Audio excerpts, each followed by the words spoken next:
Welcome back to the channel. Today we're making carbonara. It's not gonna be a completely authentic recipe, but close enough, and it's delicious, quick and easy.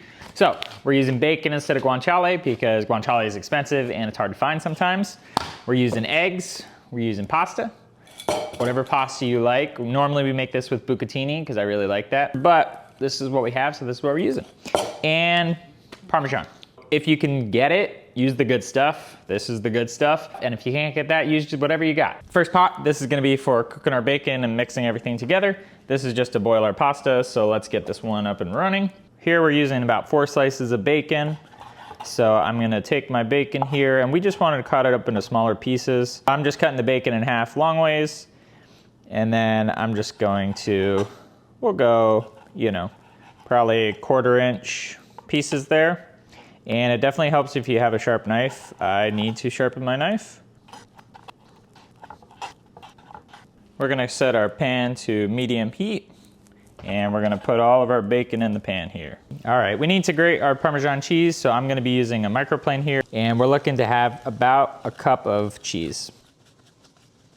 All right, that didn't take too long. We have about a cup of Parmesan cheese there. Also a great extra, so you can sprinkle it over top. Quick update over here, our bacon is cooking down, it's looking good. Over here, our water is boiling, so let's go in with a healthy pinch of salt. And then we can drop in our pasta. That's gonna be a 1/2 pound right there. For our eggs, we're gonna go in with 2 whole eggs and 2 egg yolks. I find that gives the final pasta a really good texture. And don't throw out those egg whites, they're definitely good for other stuff. We have our 2 whole eggs and our 2 egg yolks here, and we're just gonna whisk them up. And to our eggs, we're gonna add our Parmesan cheese.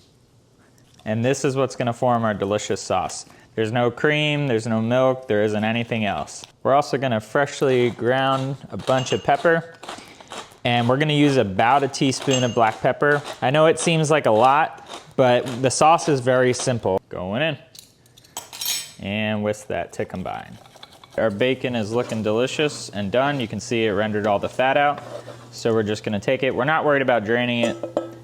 So just scoop it out and set it in a bowl on the side. And I'm probably gonna grab something better for this. All right, this looks better. We're gonna take our pan off the heat and just set it aside. We actually want our pan to cool down, so that way when we go ahead and put the eggs with the pasta together, it won't curdle the eggs. Our bacon has had a chance to cool, so we're gonna put that in with our egg and cheese mixture, egg, cheese, and pepper mixture, and just whisk it up. Our pasta's done, so we're gonna go in with a spider and scoop it out. We are gonna drain it, but you don't have to worry about draining it super well because we actually want some of that pasta water, and we're gonna put it in this pot that had the bacon grease. So as you can see, our pasta is hot. At this point, our eggs are still raw, so we're actually gonna cook the eggs using the pasta. One thing to keep in mind, you have to stir this fast, otherwise you're gonna have scrambled eggs. So I'm gonna pour this all on top and then just stir, stir, stir, stir, stir. Keep it moving because we don't want curdled eggs.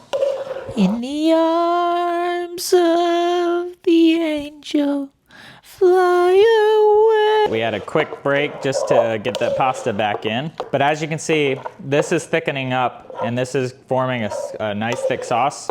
So just keep stirring it. As you can see, I'm kind of folding the pasta. So this isn't a huge deal for a pasta that's a shape like this, but for a pasta that's like a spaghetti or a bucatini, you kind of want to fold it instead of going back and forth like that because you're gonna break the pasta up. So this texture is looking a little thin for my liking. So I actually am gonna put it back on the heat. I'm just gonna set my burner to a little under medium, and I'm gonna stir this until it thickens up how I like. I've also tasted this already, and I definitely know that it needs a little bit of salt, so I'm just gonna go in with a pinch of salt. As you can see here, it's definitely starting to thicken up. It looks a lot better when you run a spoon across the bottom. So I'm just gonna go for like 1 more minute and make sure to keep tasting and need a little bit more salt. Okay, so that took about 3 minutes. You can see our sauce thickened up a lot. This is perfect. So let's go ahead and pull it off the heat. This is looking delicious, nice and thick and creamy. So let's go ahead and serve it up. Now, usually when I make this recipe, I don't have to put it back over the heat. but I normally make a bigger batch, and I think the pasta just has more heat than it did this time. Not a problem, we just put it right back over the heat. It's looking great. Remember that extra cheese we grated? Gonna put a little bit extra over top, a little more pepper on top. And I think that looks perfect. Time for the taste test. So let's go in. You can see that that sauce is thick and coats our pasta. Gotta get a little bit of the extra cheese and pepper. Thick, rich, silky, creamy. All right, I'm gonna go finish this up. I hope you enjoyed the video, and I hope you try this one out for yourself. Don't be scared of scrambling your eggs. If you do run into the same thing that we ran into, just throw your pasta right back over the heat, keep stirring it, and you'll come out with a delicious final dish. Thanks for watching, and I'll see you in the next one.